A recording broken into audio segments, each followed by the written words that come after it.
Warahmatullahi wabarakatuh. Selamat pagi anak-anak, khusus anak-anak kelas 12 IPS 1 sampai dengan IPS 4. Mudah-mudahan hari ini kalian dalam keadaan baik-baik saja. So, buat pantun buat kalian supaya kalian agak rajin belajar gitu ya. Jalan-jalan ke Pekon Semojaya, jangan lupa beli sangu untuk berdoa. Ijaram belajar di dunia maya untuk bekal Kak Dinana. Baik, itu pantun pengantar dari Bapak, mudah-mudahan kalian tetap semangat.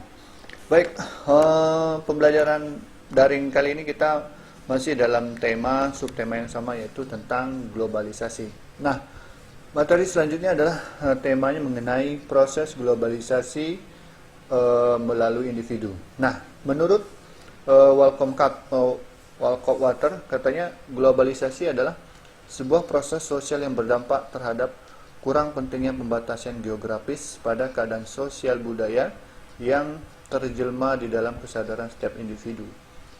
Nah, menurut Walcott Water, katanya bahwasanya globalisasi adalah bagian dari proses sosial yang berdampak terhadap tidak pentingnya pembatasan geografis, artinya tanpa batas, artinya geografis wilayah tidak jadi hambatan, ya, baik keadaan sosial maupun budaya.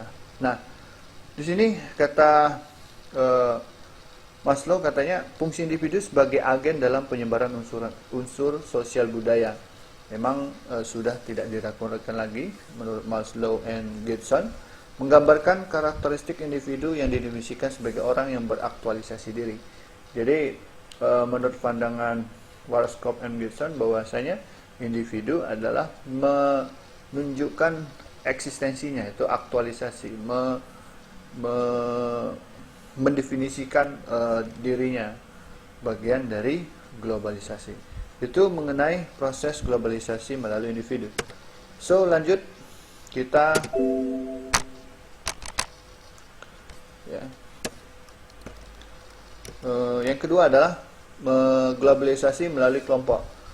Menurut Walcott Water, bahwasanya kita sebagai makhluk sosial artinya cenderung untuk berkelompok bersamaan dengan penyebaran dan migran, artinya berpindah dari masyarakat satu ke masyarakat yang lain, ya. Turut pula tersebar unsur-unsur kebudayaan dan sejarah dari proses penyebaran seluruh kebudayaan seluruh penjuru dunia yang disebut dengan difusi. Jadi difusi di sini adalah penyebaran unsur budaya dari satu tempat ke tempat yang lain oleh kelompok manusia yang bermigrasi, artinya berpindah-pindah. Ya, itu namanya difusi, penyebaran budaya. Contohnya apa?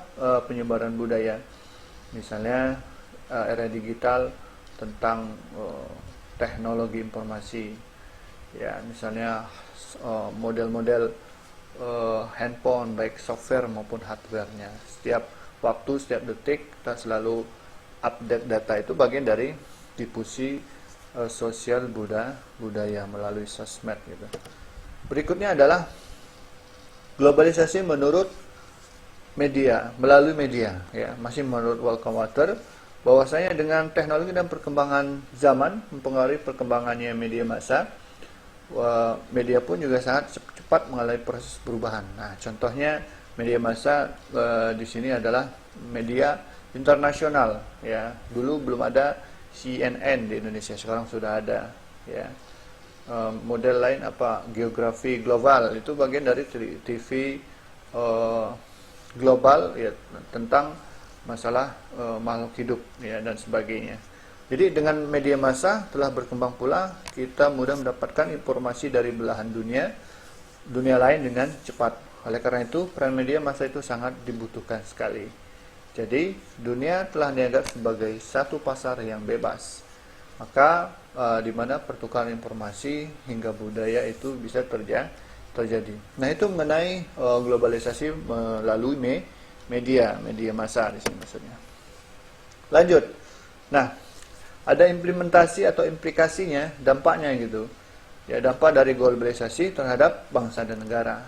Nah, bagaimana sikap kritis kalian atau sebagai siswa untuk mengatasi pengaruh dan implikasi penetrasi, ya, masuknya globalisasi terhadap bangsa dan negara Indonesia? Nah, yang pertama yang perlu dibutuhkan adalah dalam menghadapi implikasi dan penetrasi globalisasi adalah meningkatkan kualitas sumber daya manusia, SDM. Karena globalisasi merupakan sebuah realita yang mau tidak mau harus dihadapi bila bangsa Indonesia ingin tetap hidup sebagai bangsa yang berdaulat di dunia. Dengan cara untuk menghadapi dampak globalisasi itu, mempersiapkan diri kalian atau siswa sebaik-baiknya untuk meningkatkan kualitas sumber daya manusia melalui pendidikan yang optimal. Karena sekarang dunia semakin canggih, semakin modern, jadi cara pandang dan life skill kalian itu harus mumpuni dalam menghadapi situasi global saat ini. Itu maksudnya.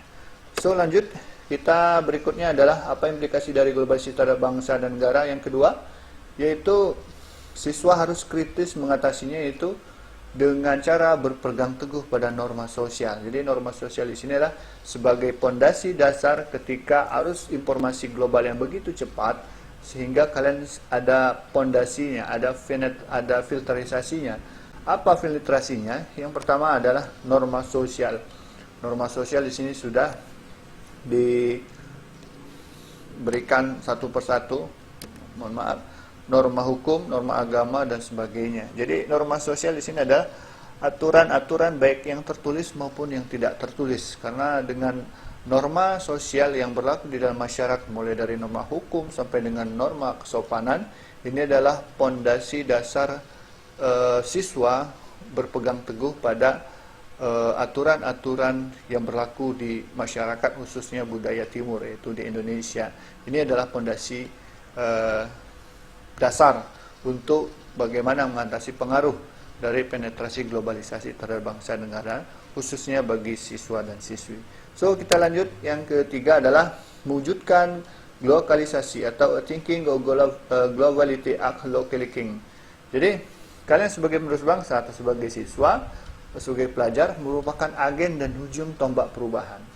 Eksistensi dari individu atau sumber daya manusia itu ya dalam proses globalisasi, agar tidak tergerus dalam senyap globalisasi, maka harus mempunyai pola pikir yang global. Ya, kita boleh berpikir global, tetapi sikap kita tetap bertindak secara lokal. Artinya apa? Artinya siswa dan siswi tidak melupakan jati diri bangsa. Nah, contohnya adalah bertindak dalam aksi lingkungan kecil untuk menyelamatkan lingkungan global. Contohnya apa? Menanam 1000 pohon, gerakan memungut sampah. Itu bagian dari mewujudkan globalisasi. Artinya berpikir global, bertindak lokal, tidak melupakan jati diri. So, paham ya maksudnya? Nanti kalau nggak paham, kita ada sesi tanya jawab di Google Forum ya, Classroom ya. Oke, lanjut. Yang keempat adalah sikap kritis untuk mengatasi pengaruh dan implikasi penetrasi global terhadap bangsa dan negara adalah menumbuhkan kesadaran warga negara. Nah, di situ sudah ada foto atau gambar visual. Ya, ini adalah founding father kita, yaitu Bapak Insinyur Soekarno. Di sini meneriakkan, "Ayo bangkit dan berjuanglah wahai pemuda Indonesia." Ini menyatakan sebagai kesadaran bela negara kita, bahwasanya kita memiliki sejarah, jangan pernah melupakan sejarah, atau istilah lainnya jas merah. Jadi dengan menghargai jasa para pahlawan, diharapkan menumbuhkan kesadaran warga negara untuk bersaing di dunia global dan tidak melupakan jati diri bangsa. Itu maksudnya berwawasan, kesadaran bernegara, sikap dan perilaku, dan cinta tanah air. Lanjut. Nah, ketika dalam berglobalisasi, siswa juga poin yang terakhir adalah yang kelima, sikap selektif terhadap pengaruh globalisasi. Selektif itu artinya memilah dan memilih apakah pantas maupun tidak pantas, karena tidak semua difusi budaya, pengaruh budaya global itu bisa nuansanya positif, bisa negatif. Misalnya gaya barat-baratan atau istilah sosiologinya adalah westernisasi. Jadi itu adalah hal-hal yang negatif. Jadi perlu adanya sikap selektif, artinya difilter, dipilah dan dipilih gitu.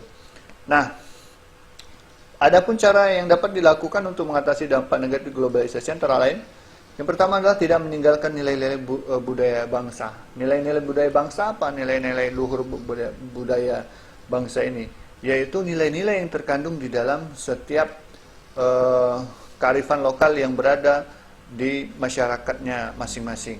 Ya, misalnya apa kearifan lokal budaya luhur, misalnya di masyarakat wilayah Krui dan sekitarnya. Ya, begitu juga di daerah lain-lain. Yang kedua adalah menyeleksi budaya asing masuk ke negara kita disesuaikan dengan budaya ketimuran.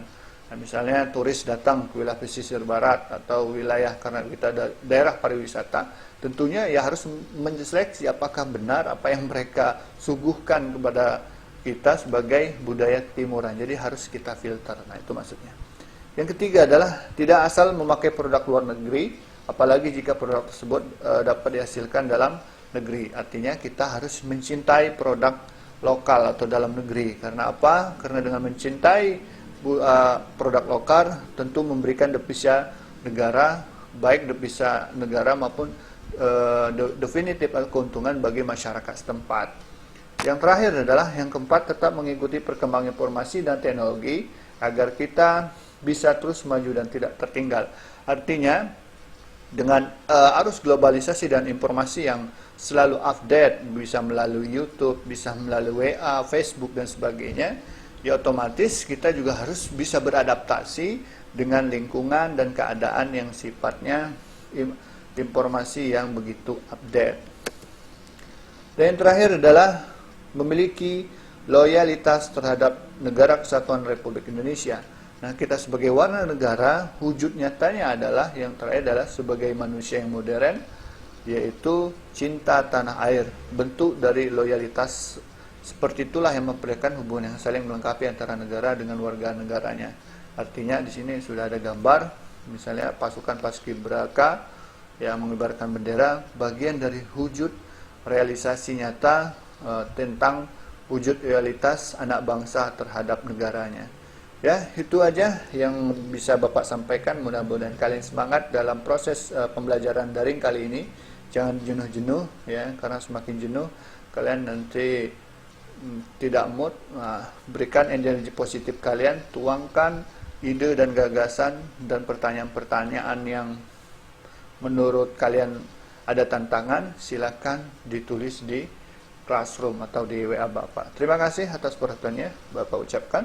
Mohon maaf kalau ada khilafan. Assalamualaikum warahmatullahi wabarakatuh.